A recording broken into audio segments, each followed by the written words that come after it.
Hey, welcome. So nice to see you all. So glad you can join. Let me just make sure I've got the right view. This is what I did last time. Okay. Okay, everyone in. Hi, Prem. Hi, Hello. Carl. Hi, Loretta. Hi, Emma. Nice to see you guys. Okay, so let's get started. Right, what are we talking about today? How to create your expensive offer. Just want to make sure I'm recording this. So, welcome. If you don't know who I am, I think I know everyone. Hi, Kristen. But I'm Meg, and what we're going to do today is talk about how you can create and sell an expensive offer. So I've named it really intentionally on purpose. I want to trigger some stuff out of your systems today that is going to feel good about expensive things and cheap things and how you think about them. So this is going to be fun. I want you to strap in and just kind of open yourself up to it because I think you'll enjoy it, because we're going to do something a little bit different today. And I'm going to explain it in a way I hope that you really get, deeper than any tactical stuff, deeper than like, this is what to say on a sales script. This is how I answer this question when someone asks me this question. When you know it and when you understand this, like the principles, you then change how you think about it. Okay, so let's get started. I'm not very good with Canva, so oh my God. Where's Canva gone? Oh, bear with me. Oh, here we go. So I'm going to do slides. I'm going to send these to you as well and a recording. Let me present. Tell me if you can see this. Share. Does that make sense? Can you see it properly? Yeah. Okay. So create your expensive offer. Hi, I'm Meg, and I help entrepreneurs do the stuff that matters. Okay, we do loads of different things as entrepreneurs. We're always thinking about stuff. We're always like on to the next thing. But very, very little of it actually matters to growing your business into what you want your business to be. So I just want to help you clear all that stuff up. I've been in business for 4 years. I've made a lot of mistakes, done all the things wrong and all the things that, you know, you learn all the time. And I really want to share this with you and almost like document what's happening for me as I do this, so that you can take it and use it and actually apply it for you, so you can create whatever you want in your business, however that looks for you, whether it's tons of money, whether it's tons of clients, or whether it's just going to the beach and working 3 hours a week. Like whatever it is that you want, you can have, which is the fun bit. Oh, I'm sharing my tabs on my desk. Oh, there we go. Oh, that's fine. I'll just close all the other ones. It's fine. Unless you can't see it. As long as you can see the slides, is that okay? Okay, so I can see the slides. Okay, cool. As long as you can see it. So here's my pug. Well, not mine, but like I love pugs. I love Star Wars. This is me when I started my business during lockdown. And I've realized that the route to success is actually not in focusing on a goal. And I'm going to explain what that means a bit later, but it all ties together, so bear with me. You have to decide what success is for you first. Before you decide what the end destination of that success is, it's impossible to plan the path. So hopefully by the end of this, you'll have a really clear path that you can follow. That's very like obvious. It's very clear and it's very like in tune with what you want. Because I think what happens is we forget what we actually want. We start businesses because we want to do something, and then everyone tells us all of their opinions. They're like, no, you should do this and you should do that. And you should want to do this and you should want to do that. And you're like, what? I don't want to do any of that stuff. So you end up doing stuff that you don't actually want to do. So how do we avoid this? It's by dreaming really big. I'm assuming, I'm making assumptions here that you want to help people, and that's why you started a business. So that's me, and I know you all, and I know that's true. So if you're not, if you're like one of those people that just wants to make a quick buck, just wants to make 100K, and you don't really care how, and you don't care what happens, and you don't care about helping anyone in it, like, I would just very politely ask you to leave, because it's not for you. We don't want those people. I don't want to be around those people. I want to be around people who really genuinely care. So I'm assuming that, because I know, like, business is a vehicle for doing something really good, or something really helpful, or something really that's of use. Because that's what business is. You provide use in the world, you get paid money for the use. So if it's not useful or helpful, you're not going to get paid money. Sounds very like logical, but I think we just forget this, and people are like, oh, what's the quickest way on the internet that I can make money? And then people give them all this advice and like, but is it useful or helpful? No, that's why you're not making any money. So if you've got something useful and helpful to do in the world, you'll make some money. So here are the principles that I want to teach you today. Expensive offers require more confidence. So the amount of money that you charge and can charge, this is why I love expensive offers, because it requires you to do the work of delivering the result. It just requires it, because otherwise you can't sell it. If you're like a good person, you'll just feel really bad about it. You won't be able to sell it. So it does require you building more confidence. So to sell an expensive offer, you need higher confidence, confidence in your client, confidence in yourself, confidence in your ability to get them where they want to go. Like, all the confidence has to be very, very high. And what creates higher confidence is belief that it's possible, and an increased likelihood of the positive result, the increased like percentage likelihood that the thing's actually going to happen. Yeah, so you have to believe it's possible first, and then be like, I believe it's possible 60%, 60% likelihood that you'll get what you want. Is this making sense so far? Because when we think it's like, I think I'm at 30% it's likely to get a result, that's when we get really weird about money. But the way we're thinking about it changes everything. So how do you grow belief? And I'm slightly different in this respect. I think if you sit around trying to believe something new, it's going to be really uphill work, because you've spent 30, 40, 50, 60 years thinking and believing one set of things. And then you're trying to say to your brain, oh, what we're going to do now is just believe we can make £1 million tomorrow, or we'll believe we can make 10K in 5 days. You're implanting a new belief, and you're like, no, I don't believe that. Your body's just like, no, I can't get there. So I think there's a belief cycle. You act, you take action first. It's not believing first. You can do that if you can access it, but I think acting is easier. You take action first. The action creates the evidence, and then you start believing it.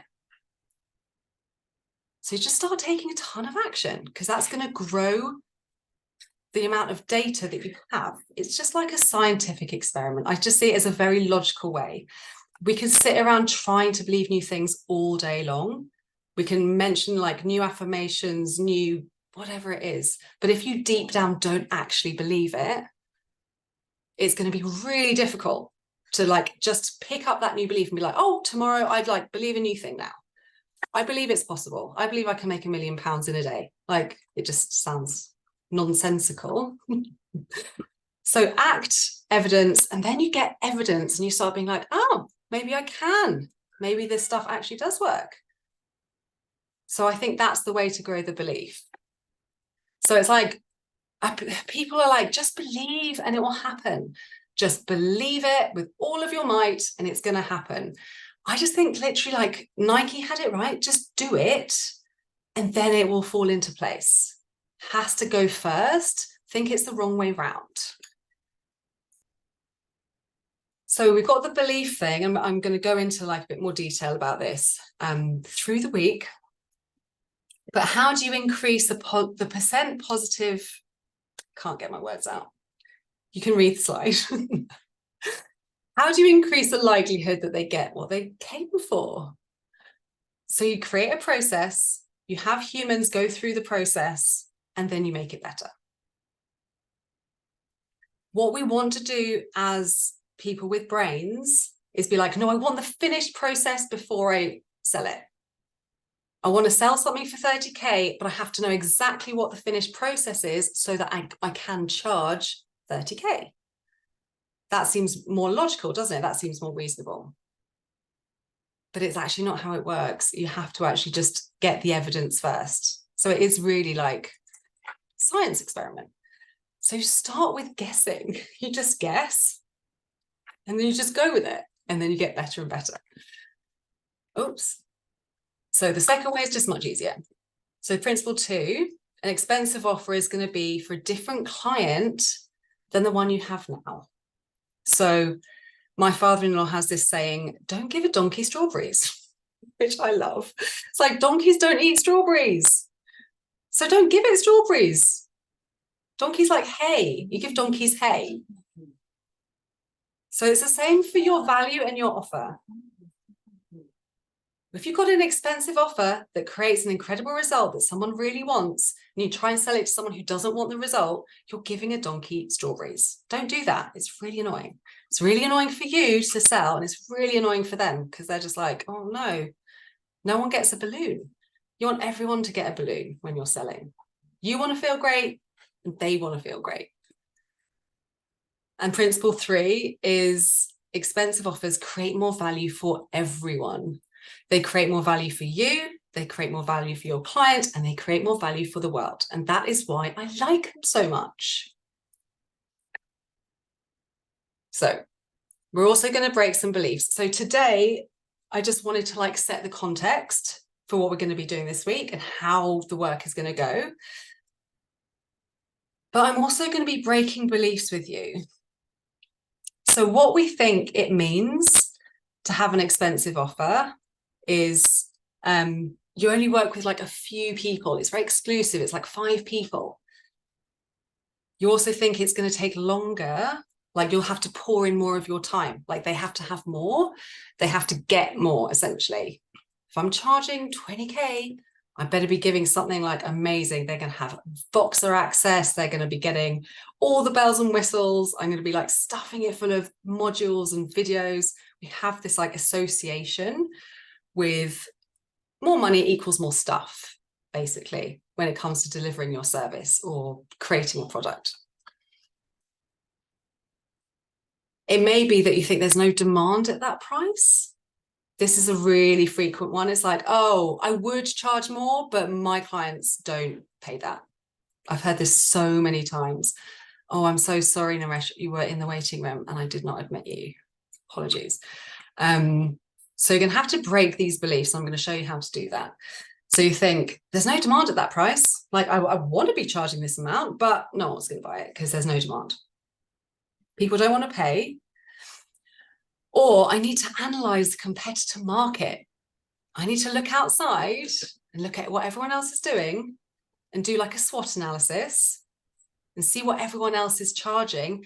And then I'm going to pitch myself at what seems reasonable or what seems like, oh, yeah, that seems all right. Like compared to the market, that seems about right. Is this like resonating? Do you guys do this? So you thought about this with your pricing? Like I'll go, I'm not going to go the highest, I'm not going to go the lowest, I'm going to go somewhere in the middle. It's kind of like choosing the wine on a wine list. You know where not to look. That's like the super expensive stuff. You'll be like, but I'm going to pick like a bit up from like the cheapest because that's where I'm kind of at. So I just think you just don't have to do any of this. I'm going to show you how. So I've got a little exercise for you. What is expensive? What does it mean? I want you to write down, get out a piece of paper and write down 5 words that you associate with expensive. Just what first thing that comes to your head?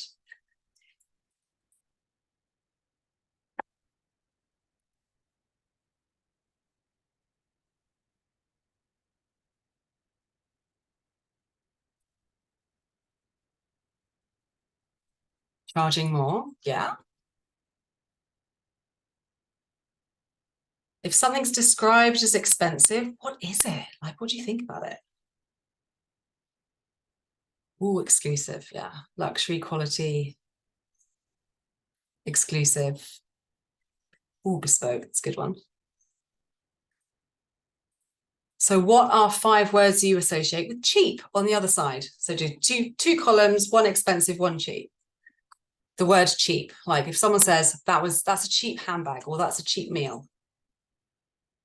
Cheap anything. Budget, yeah. It must be good to have that price. Okay, low quality, poor quality. I love these, thank you. Poor quality, likely to break.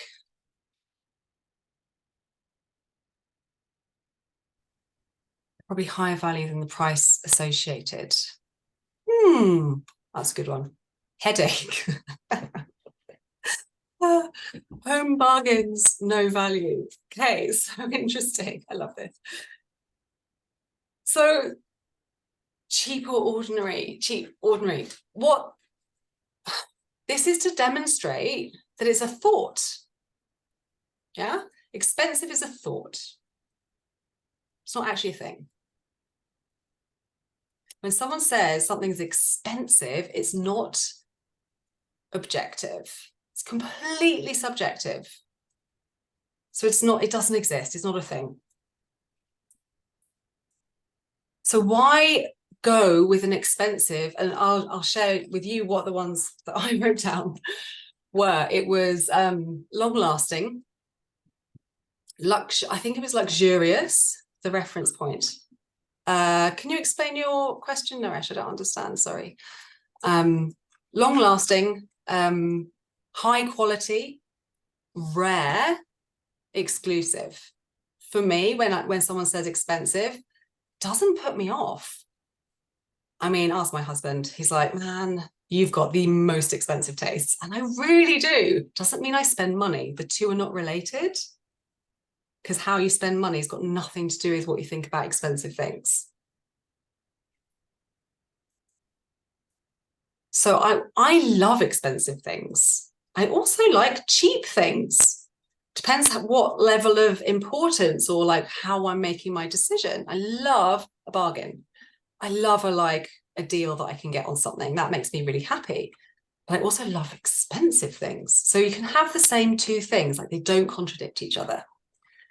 And this is very interesting because why expensive things are great for you and your business is for these reasons. It sends a very clear message out into the ether about you and your capacity and value, your capacity to create value. It sends a very clear marker out to the universe about that, which I like. It frees up time and space because chances are, if your thing is really expensive, you probably don't need to have 100 or hundreds of people that you help. You may do, but chances are it's going to be fewer of them. So depending on where you are in your business like journey and your capacity, chances are it's going to be like smaller numbers. So that frees up your time and space. For your client, it's really good if it's expensive for them. I know you're going to be asking me like, what is she talking about? Someone says, oh, that's expensive on a sales call. Do you want them to say that? I'm like, I kind of think you do, because when they think it's expensive and they still want it, they're like, they are paying attention and showing up. If there's a little bit of pain in there, if it's like, oh, I can make that, like I can pay this, but it is not going to be nice. It's going to hurt a bit. I don't like it very much. It's a good thing. People who do that, who have that sensation when they're investing, they pay attention. They show up. They're your like most delightful clients. they're the best people. I promise you, they're the easiest people to work with. And it's great for your business because you make more money for longer and it's easier. And you don't have to have a really high churn of like vast numbers of people that you're serving. You can be really choosy. And for the world, when you charge more, you're actually creating more value overall. So does anyone have any questions? I'm aware that I've just like talked at you for about 20 minutes. So pop any questions in the chat that you have on this. So you're creating value overall for the world. The more value you create, the more the world has value. It's a really, really, really, really good thing. Because we want it makes sense. Okay, good.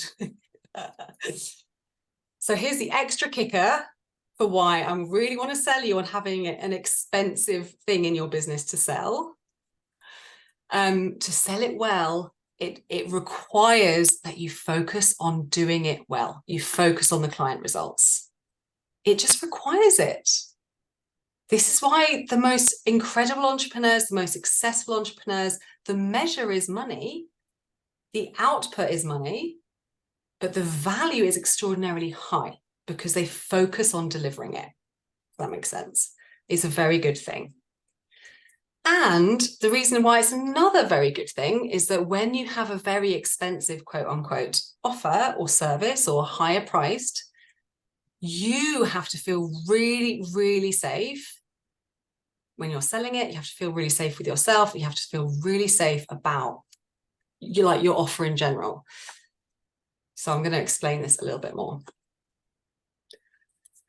So the people who change your perspective on charging more. Yeah. The people who you want to attract up into, like, if you want to have a higher priced offer, if you want to charge more, if you want to create something that for you feels expensive, that for you feels like a stretch, you're going to have to think differently about it. And you're going to have to trust that your clients also think differently about it. You might have to educate them about it. This is why we need help with sales. Some people are just going to be like, yep, I see that, I want it. They're straight in, get them signed up. They're amazing. They're the best clients. They're awesome. 90% of your clients will not be that person. They'll be like, I can see this works. I can see that this thing is great, but there is a little gap here. And I'm really not I'm not convinced. So convince me, salesperson. That's why they come to the call, because they want to be sold by you. They want you to give them all the reasons and the logical explanations why it is in fact a good idea. So you need to know that it's an investment, not a cost. People who think of your service or your product as a cost are not the best clients. They think it's going to remove something from them. What's it going to cost me? Oh, I won't have anything in return. That's their mentality. You want to be serving the people who are like, this is a fantastic exchange. I want the thing that they've got. I'm going to pay money. I'm prepared to pay money for this thing because I'm investing, because I want it for something. It's going to create more for me than the money can. Does that make sense? It's an investment. It's not a cost. And higher prices do not mean adding more of your time, more of your energy, or more of your effort. It's going to require more mental processing and more capacity, but it's not going to require more time. It doesn't require more availability. It doesn't require more access. People think, oh, if I charge more, I've got to give them a ton more access to me. It's not true. Okay. So let's talk about your client, choosing your best client. And here's what's interesting. If you want to charge more and you really want to help the people that you want to help, you have got to be so dialed into your best client and really good at qualifying them, really good at understanding them. Because if the value is tied to the result and the percentage likelihood of the result, remember, you want the people in who are going to get the result. That's why you're selling to them, because they want the thing and you want to give them the thing. So you want to make sure they get it. So the person that you sell to is really, really important for your business. When you have like a mass offer, if it's cheaper offer and you're serving 1 million people, doesn't matter. It can be anyone. But when you're going into that, like that area of really expensive offers, it matters hugely because the value is going to be so much bigger for everybody. So you really have to know your client really well. So at a basic level, who are your best clients? They have money. And forgive me if this all sounds so ridiculously common sense. Like, of course they have to have money, but you would be absolutely amazed that people want to build a business to markets that have no money. That's not a business, it's a non-profit. So if you want to actually have a business entity, a machine that creates value in exchange for money, which is what a business is, you have to go to a market that has money. I've heard so many niches before, I'm like, don't do it. Do not sell to that market. They have no money. You can help them in other ways. You can help them for free if you want, but don't try and sell them stuff because they don't have the money. So the second thing is they want to invest the money. They want to have the exchange of the money for the problem. Like they're looking for a solution and they want to actively invest it to get the solution. And they have to want the solution. It's not about needing a solution. It's about actually wanting a solution. How many people have you seen and you're like, man, I could just tell you what your problem is right now and solve it. And they just don't want to hear it because they want to remain in their problem. Those are impossible people to sell. You'll never be able to sell them. Don't spend any effort, time, or thinking on them because it's really hard to sell someone who doesn't want a solution. They might need it, but it's not your job to convince them that they need the solution. That's not selling. That's just like, I'm going to tell you what to do. So your people they need to want it. So I have an exercise for you. Thinking back to your initial inspiration for your business, your reason for, when you started, when you were all starry-eyed and excited and you couldn't wait to get started and you were like, these are the people I want to help. This is amazing. It's going to be so much fun. Cannot wait to do this. Like tap back into that. It may be a slightly different client at this stage in your business. It may be the same person, but I want you to remember that. So who is it you want to serve?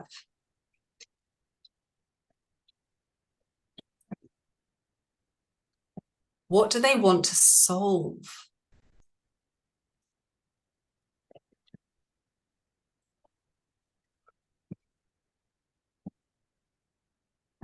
And what type of person or what stage are they at?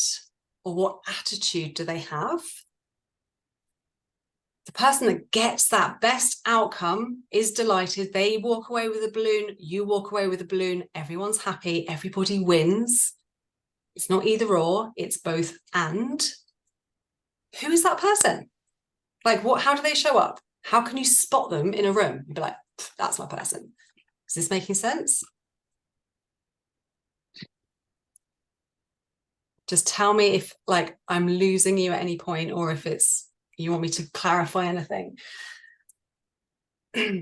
Sorry, the third one I missed of what type of person, stage, attitude, that kind of went over my head a bit. Oh yeah, sure. So thinking about like from a results perspective in terms of like they want this thing and I want to make sure they get it.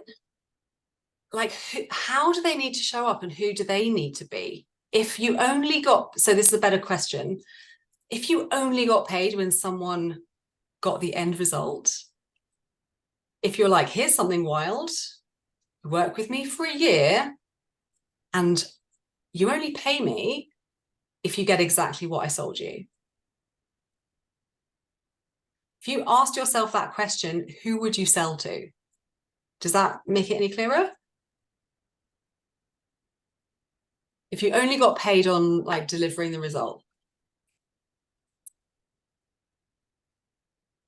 Has that helped at all?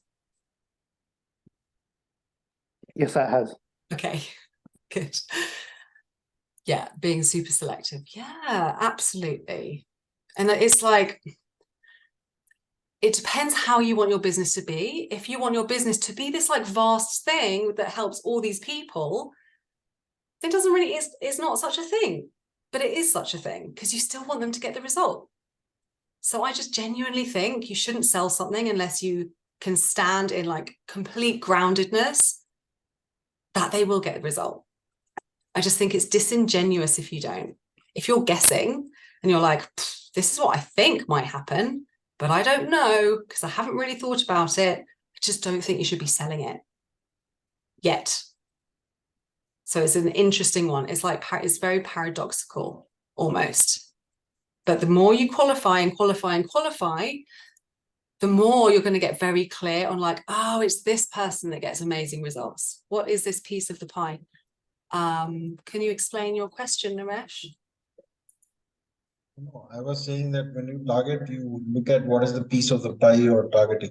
So if the pie is so big, that is the market. So what is that piece that you are looking at? Yeah, So that's how you 100%. sell it. Yeah. Yeah. So it's the market, but it's also the person, because you only ever sell to one person. Even if it's at scale, they still receive it as one person. Does that make sense? So the market is the piece of the pie, but you're thinking about the person who gets the result individually.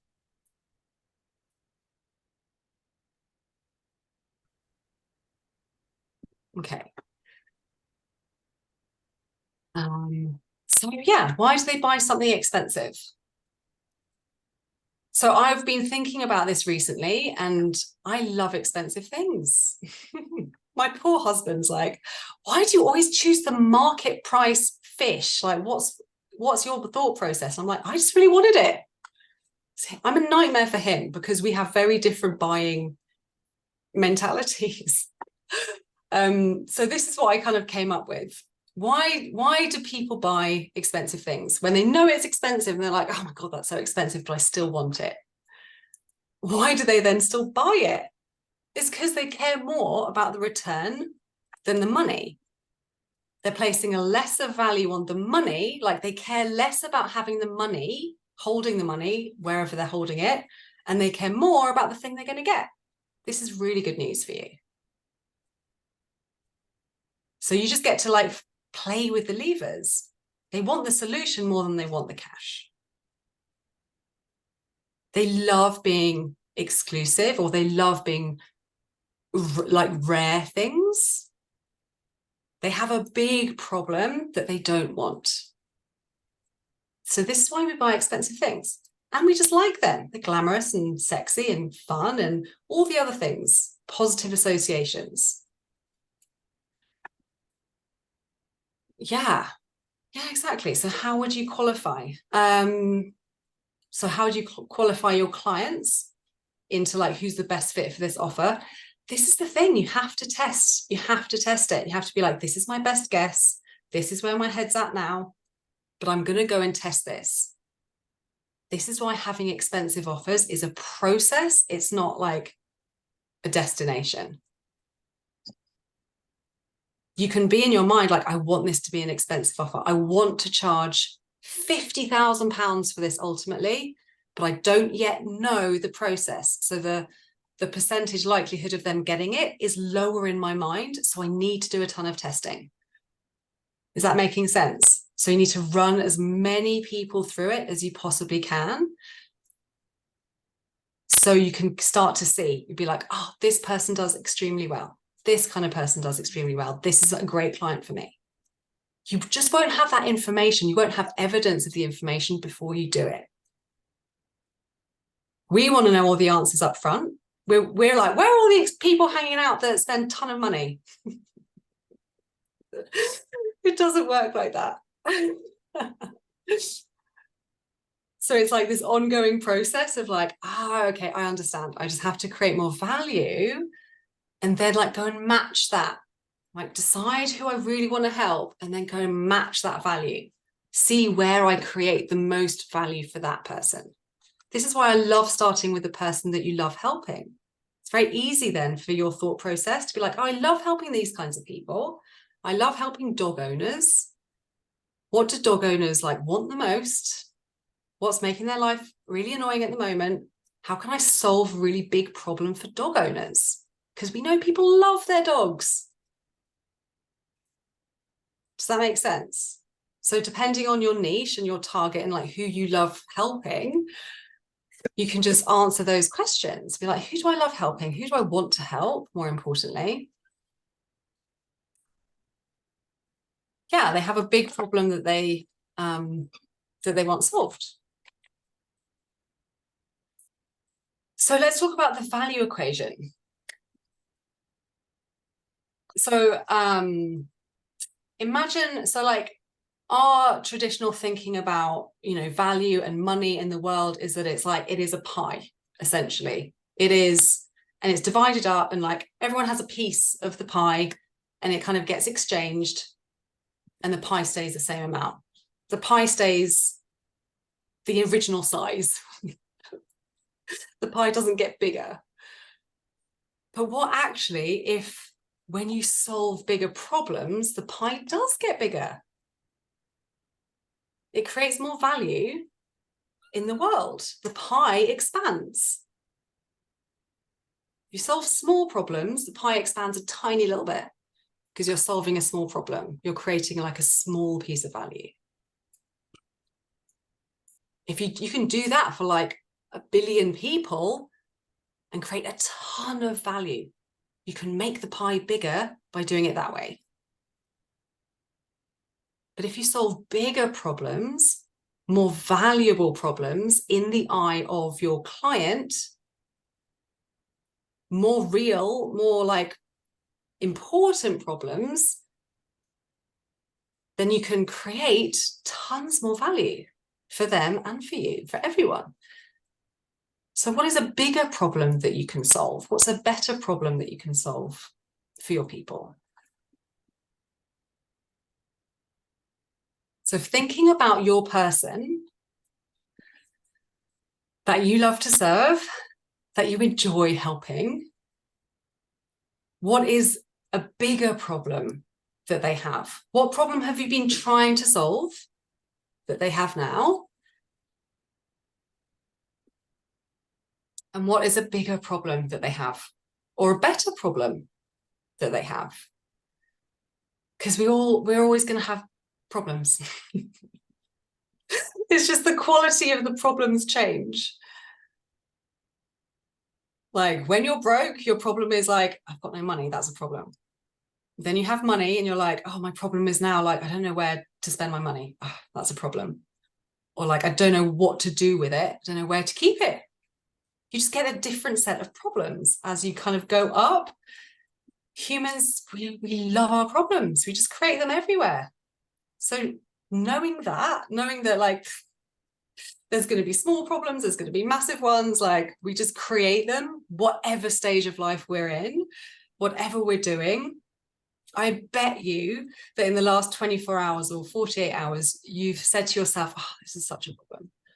Can't believe I'm having such a problem with this. Like we're very attached to our problems. That's why business is great, because it solves them. Yeah, exactly. Yeah, it's a hierarchy of value. It's a sliding scale. It's not either or. It's not high offer or low offer. It's not like expensive or cheap. It's all on a continuum. So the bigger the problem equals bigger the value. So you can choose lots and lots of value for one person and charge them a big amount of money and serve one and be like, great, I've made £1 million. Someone just bought a thing for £1 million. Great. One person. or you can have a lower value for lots of people. It's a sliding scale. So you just get to choose what fits best with your mission and what you want to do. I personally don't think I want to create tons and tons of value for one single person. People do. People have whole entire businesses where it's based on that. It's just like, no, I'm just gonna I can't really think of an example off the top of my head, but like a client pays me like £5 million and we're done for the year, and like that's it. I've made £5 million. Amazing, well done.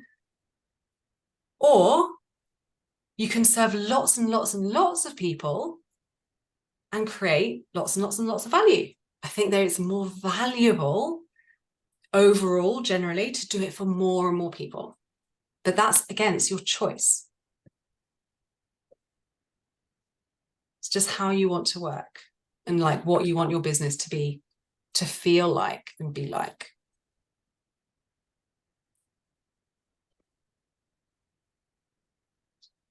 Okay, any questions? Let's open it up a bit, because that's the end of day one.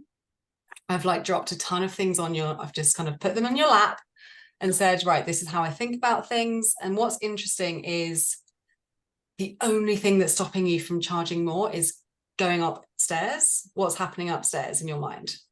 It's the only thing that's stopping you. Nothing to do with the market. It's nothing to do with the economy. It's nothing to do with external factors. You have to be smart about choosing your market, but there are markets everywhere. So you just have to like position it. So did you have a question? Sorry, I can't, Vicky.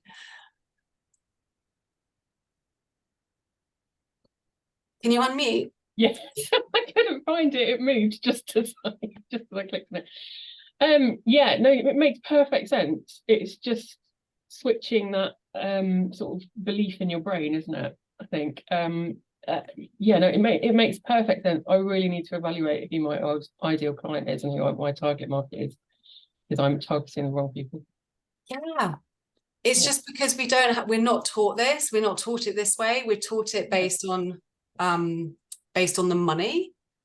Does that make sense? Yeah, absolutely. Yeah. So when you base it not based on money, you just ask a really different set of questions. Good. So what's your market at the moment? It's actually kind of more business startups, I suppose. I'm like a tech consultant for people who've just started out business. Okay. So I just need to upscale that to people who start business with lots of money. Or people who are like so motivated and will just go and get that money. That's the selling bit. We're going to do that later in the week. Okay, great.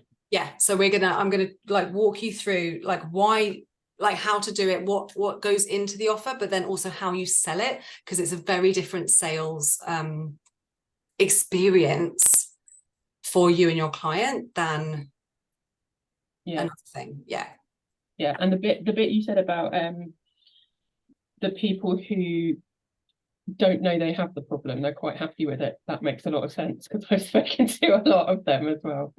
Yeah, and this is the really interesting thing that just kind of hit me smack in the face recently. It's like so many people sell to need, and we're told to like, find out their needs, find out their pain points, what's causing them pain, what's causing them blah.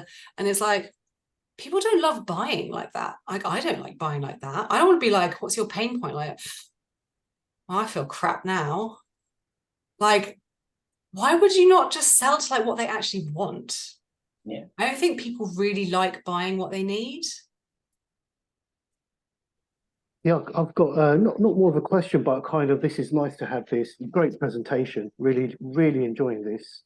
I had a lovely conversation with a guy who's like an architect, does a lot of town and country planning, works with councils.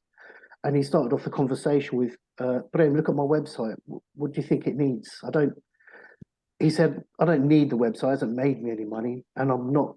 And he said, thank God I'm doing really well in business. I don't really need a lot more clients. Yeah. I have few clients, but they they pay me well. Yeah. And I looked at his website. So, well, it would be nice to have a website where it's a filtering process, where people are too scared to pick up the phone if they can't afford you. Yeah. Imagine going to a Rolls-Royce car showroom and they're not going to haggle with you. And he started smiling. He goes, "That's what I want." He goes, "That's what I want." So I was like, "Yeah, I'll get you through to a graphic designer and let's create a lovely brand where you've got a nice high profile and councils can and ask." Yeah. It's such a good point. People paying a lot of money would never dream of asking for a discount. Like, would you go into a store, like really expensive, or like a really nice restaurant and be like, okay, I really enjoyed the meal, but can I have 10% off? Be like, you out of your tree? What are you doing? It's so funny, isn't it? So what I find in my experience of business has been the people with like and I don't mean this in like any belittling way at all. It's just like different sets of problems at different stages of wherever your clients are at. But when they have smaller problems and they're thinking smaller, they're far more difficult. They will ask for the moon on a stick, and then you'll give them the moon on a stick. They'll be like, that wasn't worth it. And you're like, what is just happening?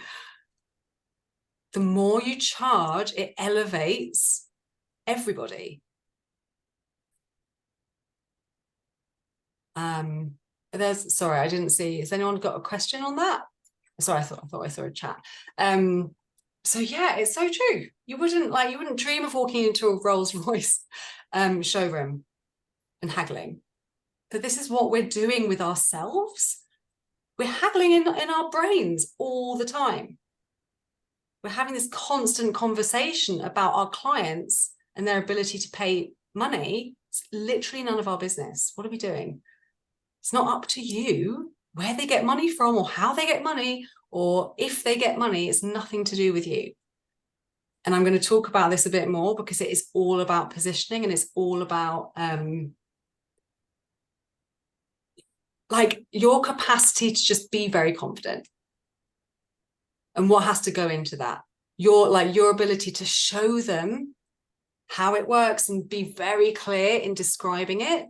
So you increase desire and you increase the want. You're not selling to a need. This is what people are really missing.